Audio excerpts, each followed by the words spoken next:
What's good, everyone? It's Steve from Sneaker Tech Talk, back with another video today. And for today's video, we're going to take a look at the performance review of the Air Jordan 37.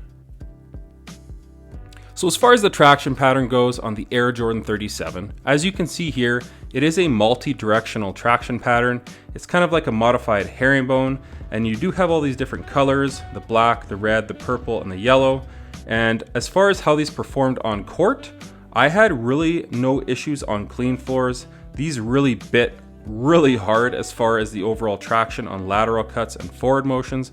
On dirtier floors, you will have to wipe every 4 or 5 plays, and outdoors these collect quite a bit of dust. But again, as far as the indoors go, these are really going to have you covered. I will mention as well, just as far as the overall look, these did remind me of the Zion 1 traction pattern, and I was a little bit concerned going into playing with this shoe because they did remind me of those, and I did have some issues with those. But I'm very happy to say that the Air Jordan 37 traction pattern is very nice, and it actually plays pretty similar to last year's 36s. So if you've played in the 36s, you can more or less expect the exact same overall traction and bite, and these squeak pretty loud as well, so it's nice having that feedback. But as far as the traction pattern goes on the Air Jordan 37, I would have to give these a pretty solid 8.5 out of 10. I wouldn't say that this is in my top 3 traction patterns out right now, but I do think Jordan Brand did a pretty darn good job as far as the traction goes on the 37s. And I will also mention the durability seems to be great, because I have at least 25 to 30 hours in these so far, and I don't see any wear at all on these.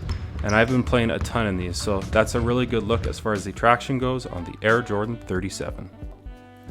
So as far as the cushion goes on the Air Jordan 37s, you do have this lightweight Phylon material here in the forefoot. This white material wraps around the entire shoe. As you can see here, it's very soft to the touch, and it offers some nice compression rate out of the box. And then at the back of the shoe, you have this yellow heel puck, as you can see here, and that's Formula 23. Starting out, I really didn't care for this, but over time it broke in rather nicely, and it is fully caged as well. I do think one way they could improve this is if they put little slits within this TPU plate here and had that Formula 23 exposed, just little lines throughout the shoe at the medial side, at the back, and the lateral, and that would just let the Formula 23 expand and contract a little more rather than having it fully caged. But over time, it did offer some nice compression and bounce back in the heel, so I will mention that it did get better with time. And then in the forefoot, that's where this shoe really shines, in my opinion, because you have a Zoom Strobel bag in the forefoot. It's exactly the same as the Kyrie Infinity and the GT Runs from last year, so it's a very large volume, and it's very nice directly underfoot.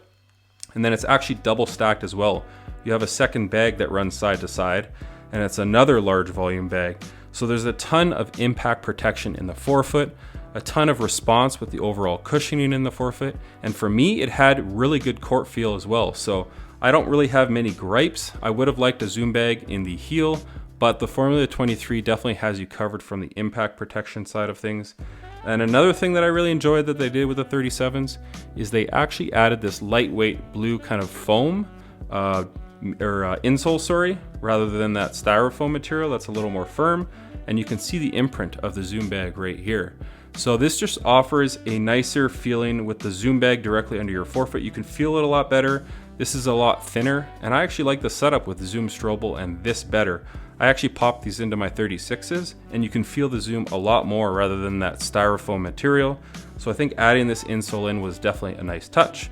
So as far as the Air Jordan 37's cushion goes, I'm going to have to give them a pretty solid 9 out of 10. It's not my favorite setup. Again, if they would have added some Zoom Air in the heel, I think that would have been the perfect setup.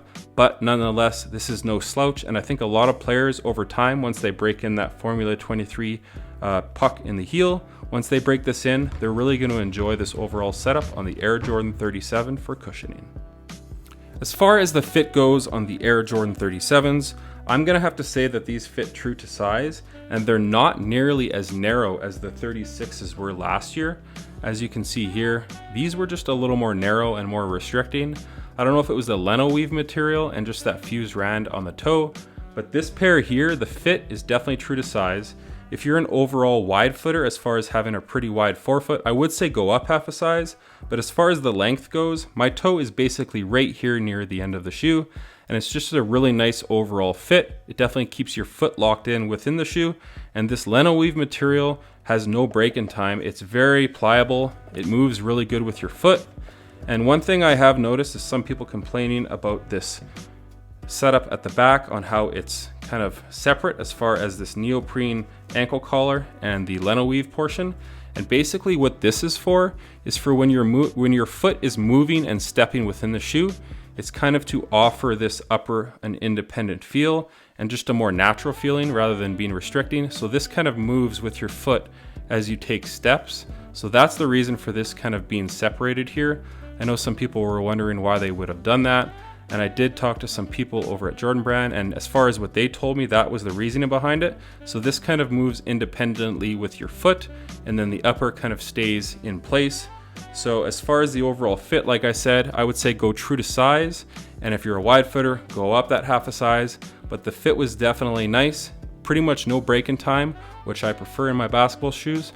So as far as the fit goes in the Air Jordan 37s, I would have to give them a very solid 9.5 out of 10.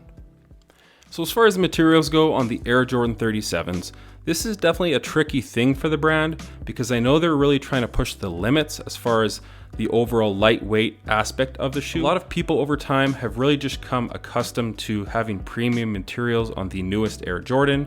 You're not going to get a ton of that within this, but you are going to get a performance beast as far as the materials go and a ton of breathability. As you can see, the main material on this upper is this leno weave material, and it's basically like fish wire as far as you can see here. It's strategically woven to be very strong, very lightweight, very breathable. And then there is this exoskeletal portion here. It's basically like a really thin TPU wrap around your foot. So when you make hard lateral cuts, that's really going to harness your foot within the shoe. And then you do have some neoprene up at the top of the shoe here, as you can see. And this tongue is basically neoprene and really thin mesh as well. And then you do have some hits of some suede or nubuck here, as you can see. So they did add a little bit of a premium material, and it runs all the way around the toe to the medial side. So you do get a little bit of premium material, but not a ton. And then basically the shoe is made up a ton of fuse as well, kind of running down the eyelets.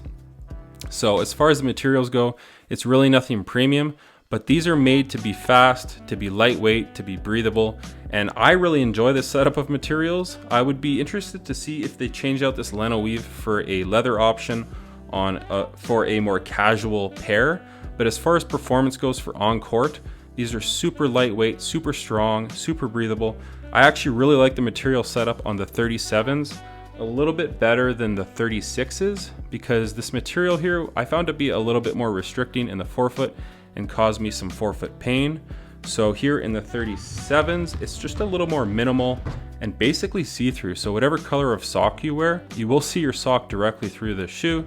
So as far as the materials go on the Air Jordan 37s, like I said, it's nothing premium, but the way it fits my foot and the way it performed on court, I really enjoyed it. So I'm gonna have to give these a pretty solid 8 out of 10. So as far as the weight goes for the Air Jordan 37s, this is a size 10.5, and these do come in at 15.2 ounces. And I do believe the 36s are just a little bit lighter. And I do believe this is actually the lightest basketball shoe from Jordan Brand as far as the signature line goes. These came in at 14.5 ounces, so almost 1 ounce lighter. So as far as the support goes on the Air Jordan 37s, you do have an internal heel counter here. It is a plastic or TPU heel counter within the shoe. It definitely keeps your heel locked in and at the back of the shoe. As long as you get your proper size, you're really not going to have your foot moving within the shoe at all, which is definitely great. And then you do have this plastic TPU wrap for that Formula 23, but it does come up ever so slightly on either side. So on those hard lateral cuts, it's really going to keep your foot and your heel placed within the shoe and not spilling over the side. And then your foot actually sits ever so slightly within this midsole and this kind of suede or nubuck material. And then coupled with that exoskeletal wrap right here, it's kind of reminiscent of the Mellow, I think M10s, the overall design. But this really harnesses your foot within the shoe. And then that fish wire, that leno weave material, it definitely is very strong, which is pretty crazy because it's so thin and lightweight and breathable.